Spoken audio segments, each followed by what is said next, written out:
everyone, so this video is going to be a style video, but it's going to be different from the other ones I've made where I'm just kind of like talking about finding your style, and this one is going to be me actually experimenting with my rendering style. And when I say rendering, what I mean is the way you actually resolve a piece. So drawing style is one thing, you know, like having simplistic eyes, simple hair, little details within the shapes, very line art heavy sort of style. That's one thing, your drawing style.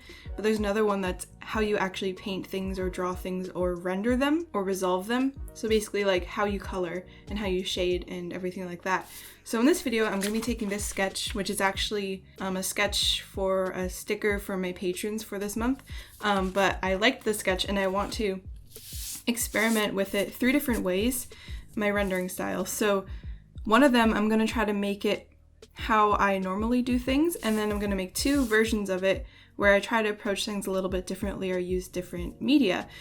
So I would highly encourage you to also try doing this. I've been on a watercolor kick lately. I always use watercolor for everything, but I've been very into the same sort of routine because I've been really enjoying it. But I want to kind of like actively try to do something different today, so I'll have 3 different versions of how I render something. I always like to explore new things and try new stuff with my art. I've been kind of defaulting to watercolor in my usual routine, so I want to kind of explore a little bit today and just give myself the freedom to do something that I haven't done in a while, or do something different, or maybe discover a new sort of technique. Because I always feel like there's something there, there's a way I want to draw and it's just out of reach and I can never quite grasp it, but I'm sure a lot of people feel this way. And the way to grasp it is to try to find it, I guess, and look for it. Sometimes it finds you, but you know. The actual sticker design for my patrons will probably have a different color palette than what I'm gonna do. And there isn't really necessarily a normal way I do things. What I mean is like the way I have been doing it lately. I usually like to wet the page first, just to kind of make it a little bit damp so the colors appear a little bit softer in the beginning. Let's use my bigger brush. If I want her hair to be blue, I'm so excited, I'm getting new watercolors soon. Okay, so blue for her hair. Let's just drop it in, not being too afraid because it's a experiment. I really love pinkish orange colors. I guess that's coral. My hand has been kind of sore today, so it's nice to do watercolor because watercolor doesn't make my hand hurt. I think the birds could be bright blue. Man, I wish I had a lighter blue. Doing something purely with watercolor can take so much longer, but it can look cooler, so I think I definitely want to try that here. Or at least less pencil than what I would normally use. The masking tape feels sticky.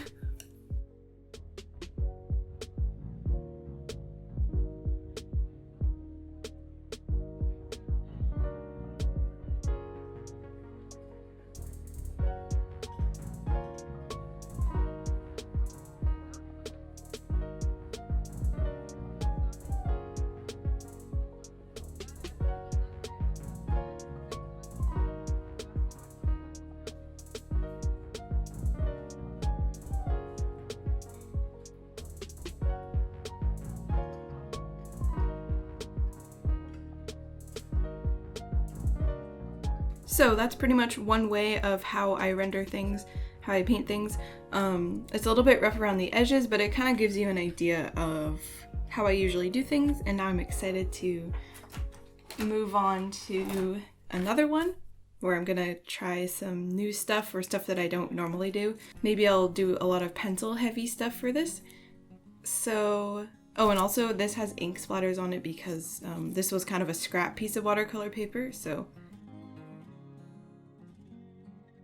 the way I want to start this one is I kind of want to lay down the lightest wash of the basic colors, and then I'm going to go in with some pencil on top.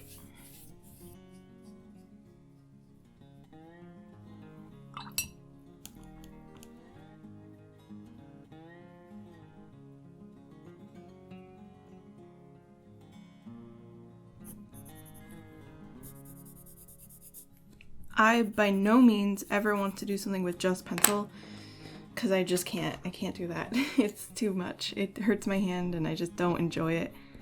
But I like to kind of start things out with pencil and just use it to get some energetic lines going.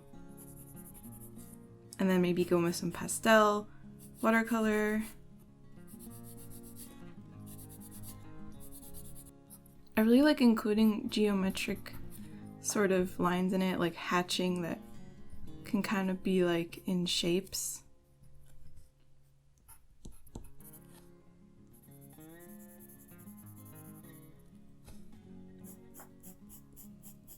I'm gonna add another watercolor wash. Make the hair more blue.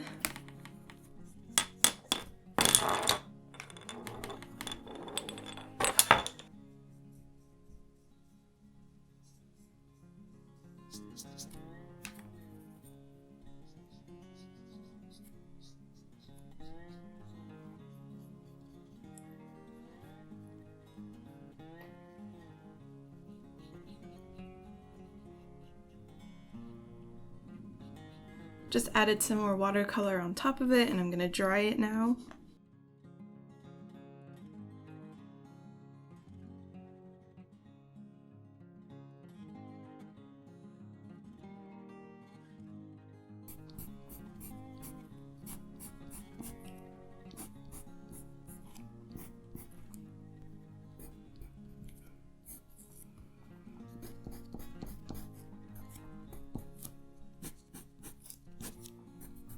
The colors aren't going to be exactly the same from one to another, but I'm kind of trying to make them as similar as I can, just because I'm using different media.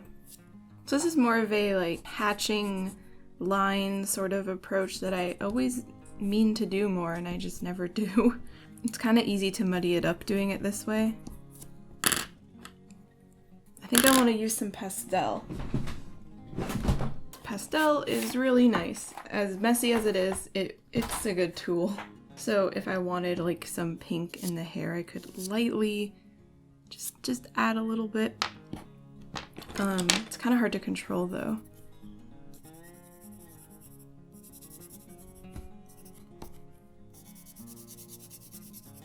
So it's kind of like a mix of soft and hard edges and watercolor. I wonder if watercolor would help blend this out a bit. Or just water. Maybe a little.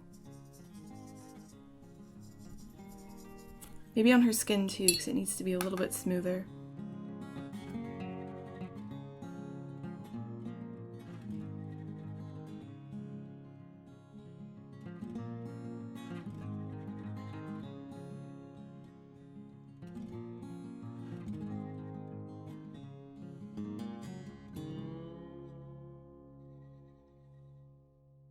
So far I do prefer this one better, but I think I definitely overdid it with this one. Also because it's more heavily using pencil, I tend to muddy things up really quickly when I use pencil, so this one isn't probably what I do. And this isn't exactly what I had in mind, so I might do a redo of this, but I'm not sure. So I'm going to start a third option. This one, I want to make it really soft, as opposed to this one with a lot of lines, and I'm not a big fan of that one, like I just said, but I want this one to be softer. I think the best way to make this kind of soft is to also start with watercolor. Some rendering styles are sort of dependent on the type of colors used, but I'm kind of trying to make all the colors look the same. So it's mostly just, I guess, the types of colors and shadows used.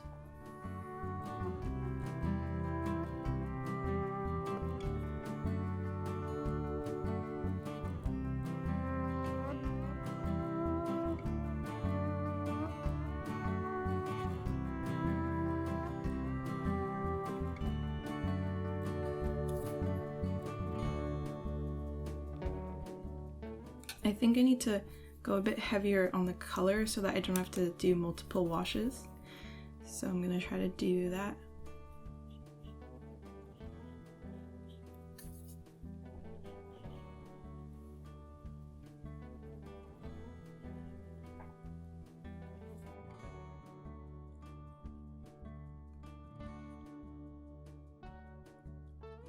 So I'm trying to make this one very watery, very bleeds into each other.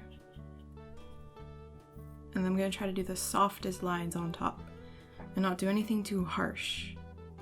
So I think it's okay every time something doesn't turn out, especially if it's a video, I can't stop thinking about it, but I'm trying to not get too worked up about this. Because even though it's not exactly what I want, it's not terrible, it's just what I know not to do. Like I learned things from that I will remember to not make like those mistakes again in future pieces where I want to be a bit more experimental. So I'm trying to not let it bother me and just move on to this one. And if I really want to, I can do a third experiment, but I don't know if I will. If you need to lift color out of areas, just dry off your brush and go in and take it out.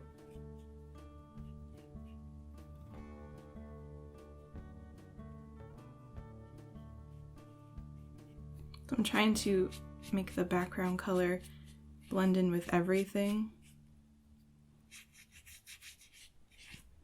And whenever it's kind of very wet like this, you can go in, there comes a window. There's a window where you can add things and it won't move color and push it and make this ugly splotch. There's a window where you can add in more color and it won't do that, but once it starts to dry a little bit, then you're adding down color that's wetter than what's below it and it just kind of messes everything up. So I'm gonna try to add in little bits of color while I still can. Just little modifications.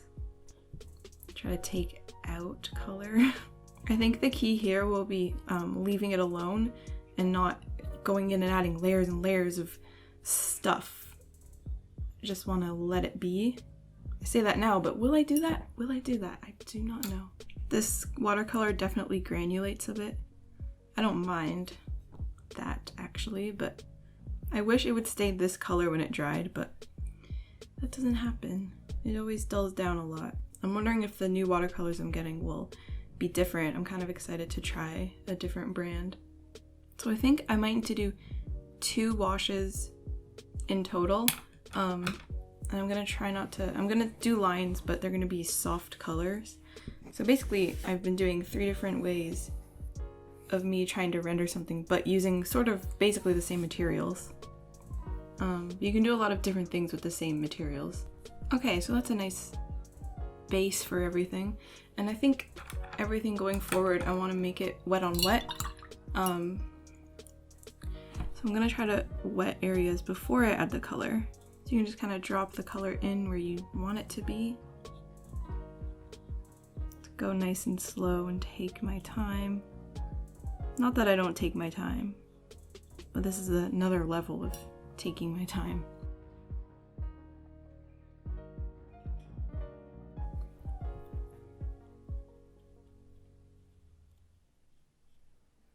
I kind of like this approach. It takes a bit of restraints on my part, but I like the way it's looking. It's like very watercolory. It of course needs some more definition in some areas, and I plan to do that with either a really thin dark brush, which I probably should do.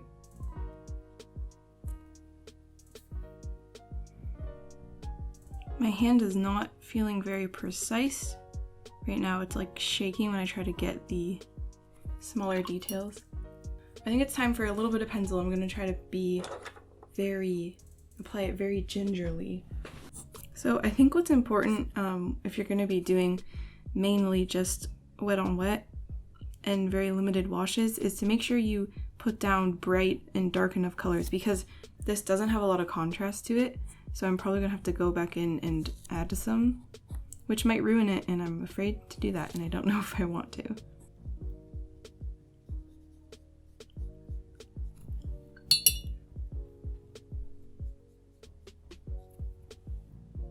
Yeah, the contrast is definitely helping.